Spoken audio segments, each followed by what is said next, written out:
Ya, bueno, nuevamente buenos días, perdón por el pequeño retraso. Ok, bueno, no, estamos entonces en nuestra última clase del curso. Finalmente hemos llegado a nuestra sesión, creo que número 28, si mal no recuerdo.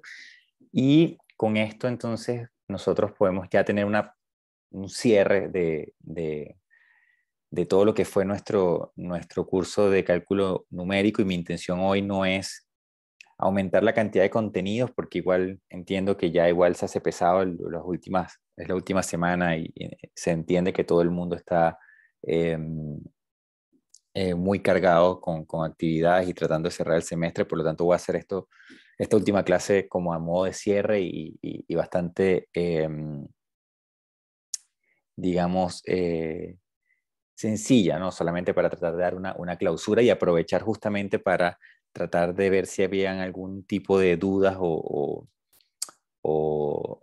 preguntas sobre la tarea. Entonces justamente empezamos con una de ellas, ¿no? Y era, por lo que entiendo, perdón si estaba un poco distraído, que la pregunta me pareció que era cómo discretizamos nuestro problema. Entonces, aquí yo me voy a permitir hablar de varias cosas. Aquí le estoy presentando la tarea, la que está en curso, ¿verdad?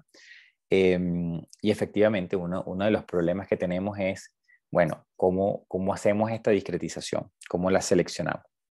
Y en particular, lo que nosotros vamos a tratar de buscar, algo que yo no les mencioné, porque igual no teníamos tiempo suficiente para indagar en esto, pero eventualmente ustedes van a poder, digamos, entrar más en detalle en sus respectivos momentos.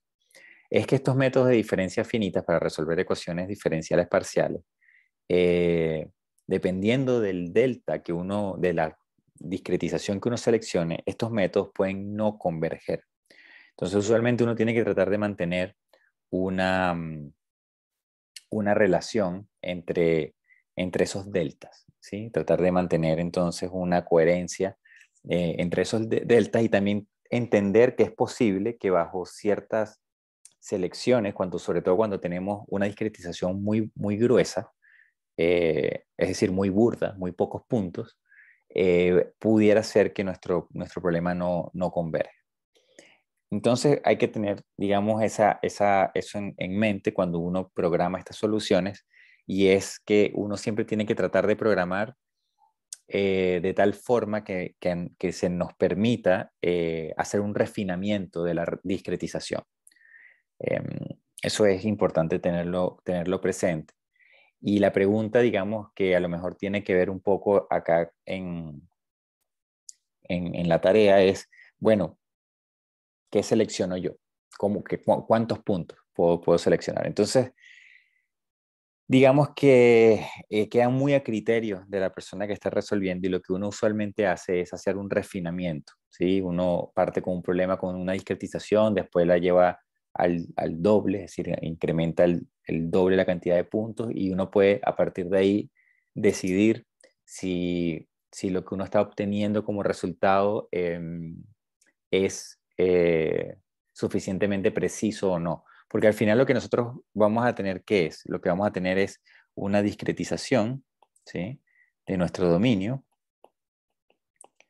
y vamos a tener la variable de interés, que en este caso era esa variable que llamábamos h. Nuestra variable de interés la vamos a tener solamente en esos puntos que nosotros discretizamos. Entonces, dependiendo de nuestro problema, nosotros vamos a tener que también saber si esa discretización es suficiente para interpretar la información eh, que nosotros estamos requiriendo para el problema físico. Pero ahí también depende un poco del problema físico como tal. Eh, entonces, por ejemplo, si yo quisiera saber, en este caso, cuál sería, por ejemplo, el H máximo, o yo quisiera definir con mucha precisión las líneas que tienen el mismo valor de H, ¿sí? Yo quisiera, por ejemplo, de todos esos puntos, yo quisiera tener después curvas fíjense que digamos, la solución de mi problema, yo la puedo visualizar como una figura tridimensional. Yo pudiera graficar, por ejemplo, en este caso, en mis coordenadas X, vamos a ponerlas al revés para que esté más o menos acorde a lo que yo dibujé acá. Una superficie, vamos a colocarla así. Tengo mi coordenada XY y tengo un gráfico tridimensional donde yo tengo acá el plano, ¿sí? Que sería el dominio de mi problema. Y en Z lo que yo puedo hacer es calcular cuánto vale el H. Y yo pudiera entonces acá, a partir de cada punto de mi discretización, yo pudiera entonces encontrar cómo varía mi función h, ¿no? Con puntos. Y esos puntos después yo los puedo unir con una función de interpolación o un ajuste para poder visualizar la superficie como tal. Entonces, dependiendo de la resolución que yo quiera tener en esa superficie, yo puedo entonces definir mi cantidad de puntos en los cuales voy a discretizar el problema. Entonces,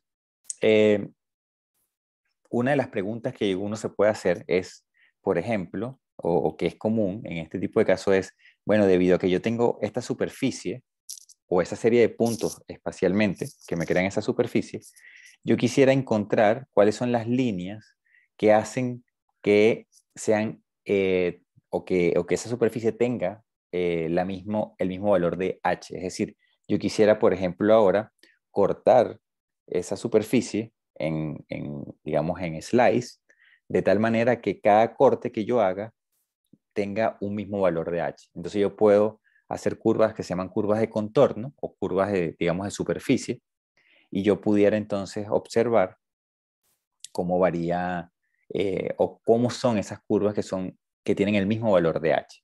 ¿Sí? Por ejemplo, si yo tuviese, voy a hacer para que me entiendan un poquito, si mi función fuese algo de esta manera, fuese algo de esta.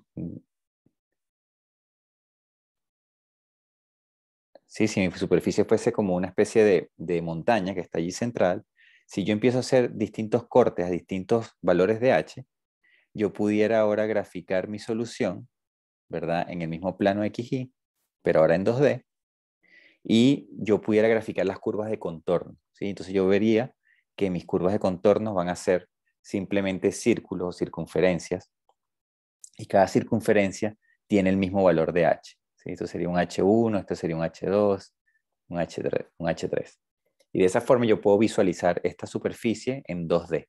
Yo lo puedo ver como superficie o como curvas de contorno.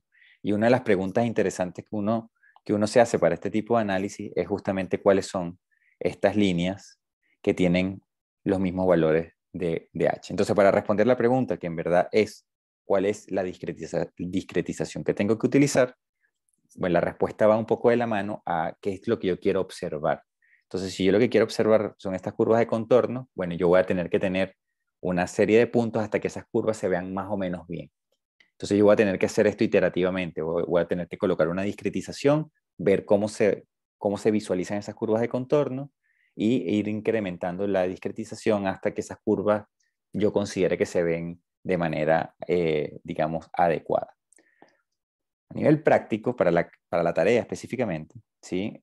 Nosotros no estamos especificando eh, una cantidad de puntos mínima, ¿sí? Pero yo les recomendaría que utilizaran una cantidad de puntos que sea más o menos apreciable. Yo me atrevería a decir que ustedes pudieran a lo mejor utilizar una discretización que sea de 5 por 5, ¿sí? Algo de esta forma.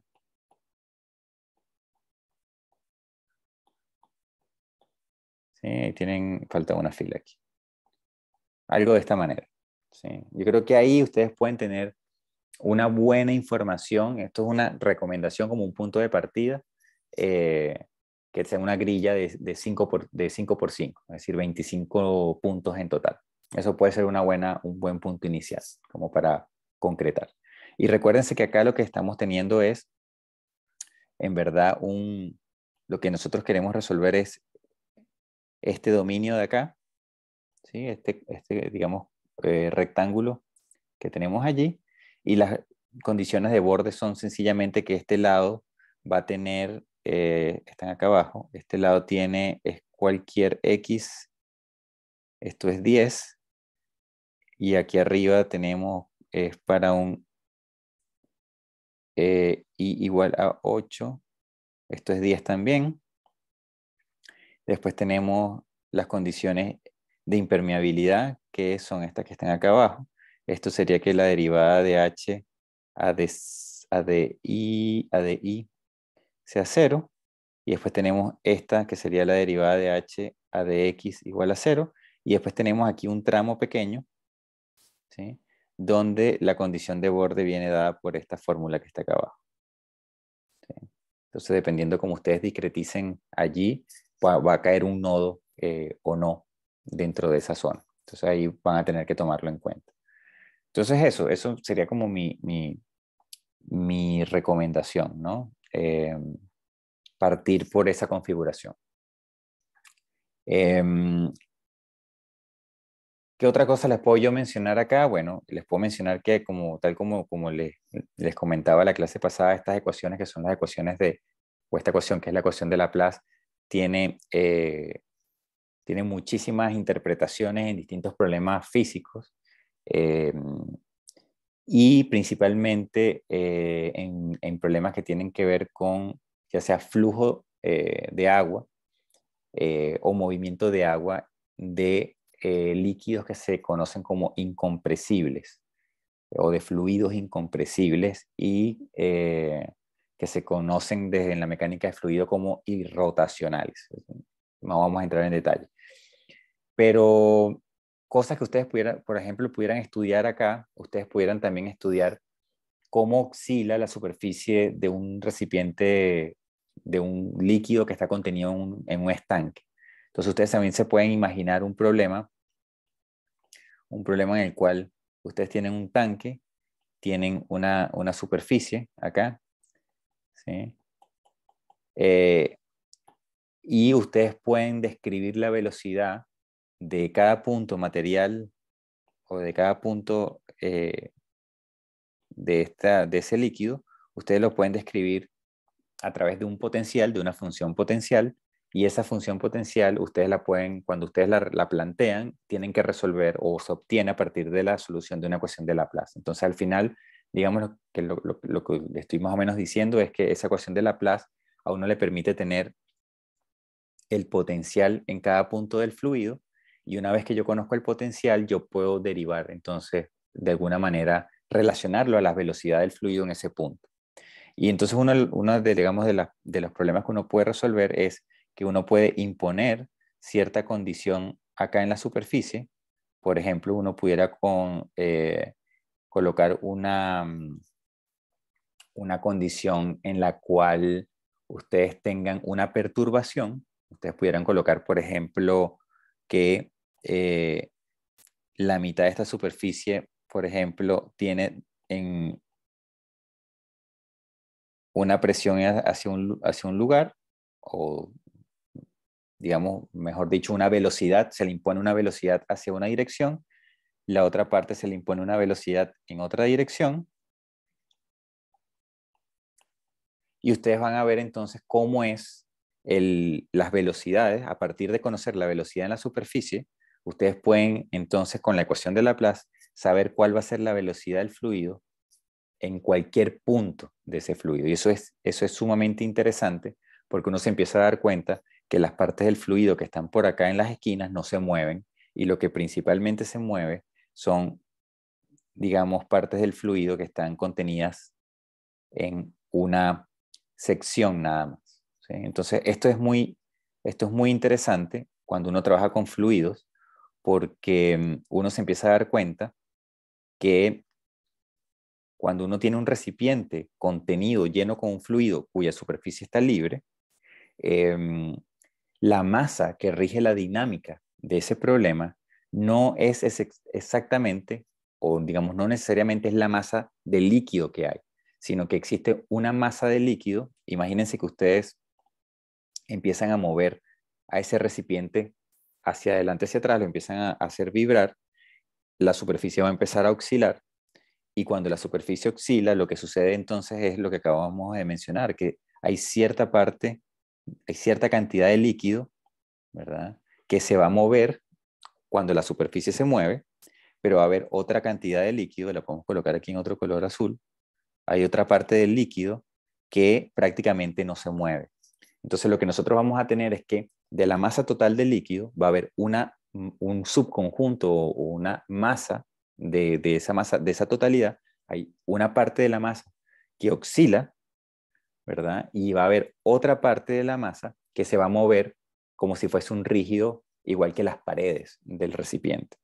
Entonces la contribución del movimiento que hay horizontal y del movimiento que hay en el oleaje vienen con contribuciones de la masa del líquido diferente. Entonces parte de la masa del líquido se va a moverse con el estanque, cuando yo lo muevo, lo hago vibrar, y la otra parte se mueve solamente en la dirección perpendicular. Entonces eso es interesante porque dependiendo de la forma que tiene el recipiente, yo puedo cambiar esa cantidad de masa que se mueve con el tanque o con el líquido, y eso hace entonces que yo tenga, cuando yo hago un movimiento oscilante de un tanque, yo pueda controlar la oscilación que ocurre. Yo puedo manipular esa oscilación de alguna manera. Y esa oscilación yo la puedo manipular para que ocurra, y la puedo manipular para que no ocurra. ¿Sí? Entonces hay casos en los cuales a mí me conviene que no ocurra y casos que me conviene que sí. Eso es todo un tema. Les invito a los que les interese esto a contactarme en el futuro para poder hablar de cosas más aplicadas, ¿no? Pero créanme que es un problema realmente interesante. Solamente para mencionarles dónde se aplica esto, se aplica obviamente en las torres que tienen almacenamiento de líquidos, son esas torres que ustedes ven, que son unas torres que tienen aquí entonces un tanque, se bombea agua para que tenga altura, y después esa altura, esa presión, se utiliza altura, esa diferencia de cota se utiliza como energía para poder alimentar el agua a las casas aledañas. Se hace como almacenamiento para no requerir bombas, es simplemente un acumulador de energía potencial, en este caso de agua.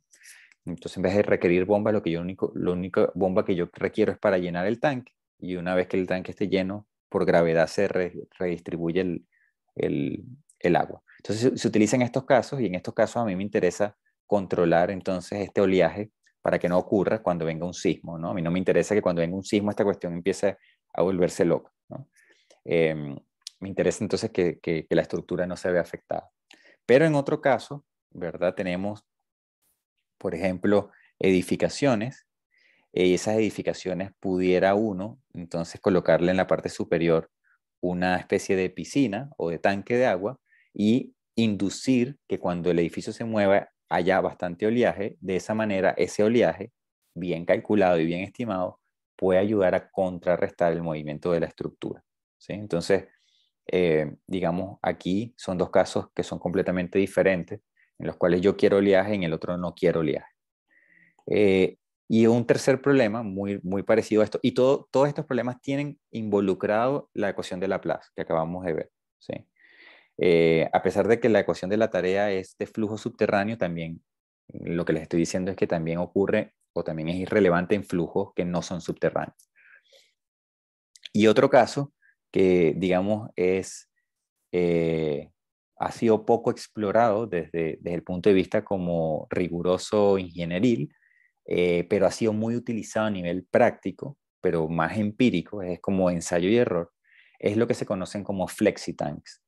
Un flexitank es un container, ¿sí? De transporte marítimo, es un container que está entonces destinado para transportar líquidos de alta viscosidad o de baja viscosidad, o incluso también pueden ser semillas, granos, algún tipo de material granular.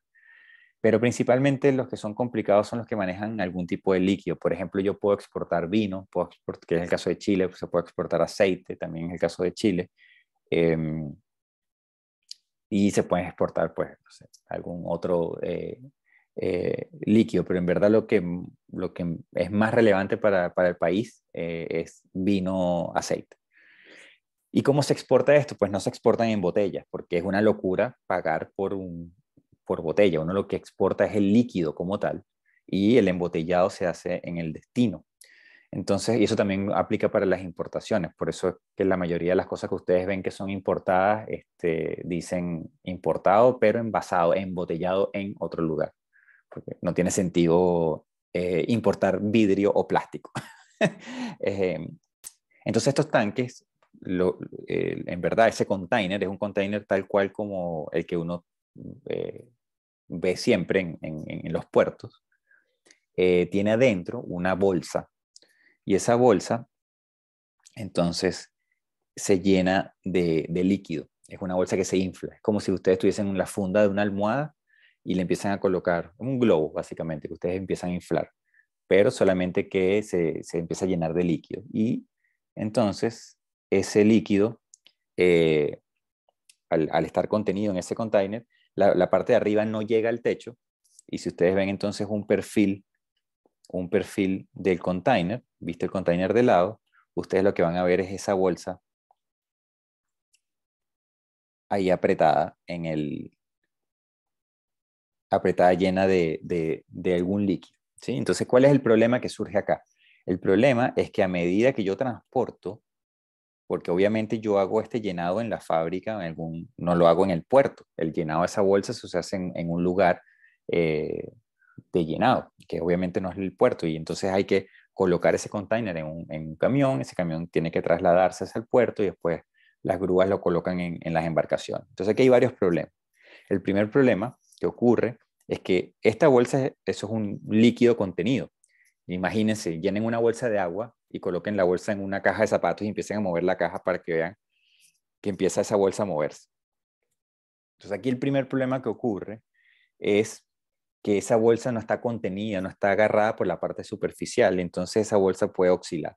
Y se podrán imaginar la cantidad de oscilaciones que tiene cuando un camión va pasando por carreteras, va haciendo frenazos, va acelerando, tiene una gran cantidad de movimientos. Y ocurren un par de problemas principales, y es que ante eventos de, digamos, transitorios bruscos, puede ser un frenazo o incluso un choque, esa bolsa, cuando empieza a oscilar, ¿sí?, puede crear unos esfuerzos tan grandes sobre las paredes del container que las paredes del container se deforman permanentemente, que se abomban, por ejemplo, ¿sí?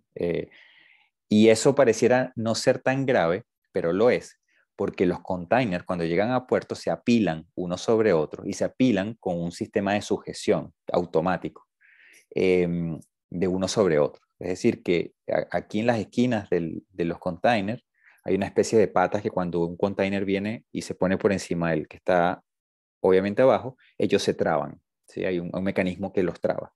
Y si el container se llega a deformar, entonces ese mecanismo deja de funcionar porque quedó deformado y entonces no calza.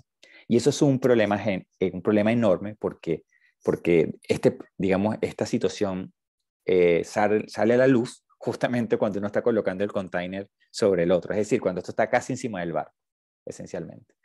Entonces, el hecho de hacerlo empírico eh, es porque el problema matemático no es para nada fácil de resolver, eh, pero digamos que hay un campo de aplicación enorme, relevante para el país, interesante desde el punto de vista ingenieril, que casi nadie lo ha tocado, eh, y bueno, es un problema que involucra esas ecuaciones que acabamos de ver, en particular la ecuación de Laplace, de cierta manera.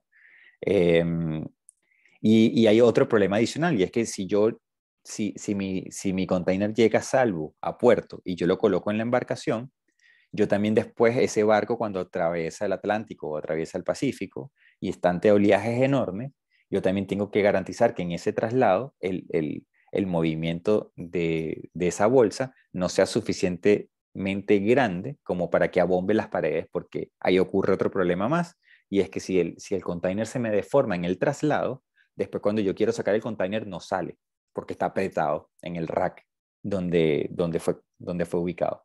Entonces aquí hay una serie de problemas bien importantes que en la actualidad se están resolviendo, eh, de forma empírica, haciendo ensayos y bueno, este no falló, así que háganlo así, pero en verdad no se sabe mucho de cómo diseñarlo, ¿no?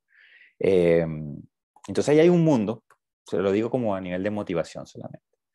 Entonces yo creo que con estas ideas y, digamos el mensaje de fondo es que no es un capricho de parte de nosotros el hacerles notar que estos métodos de numéricos son relevantes, son importantes, son aplicados, se utilizan.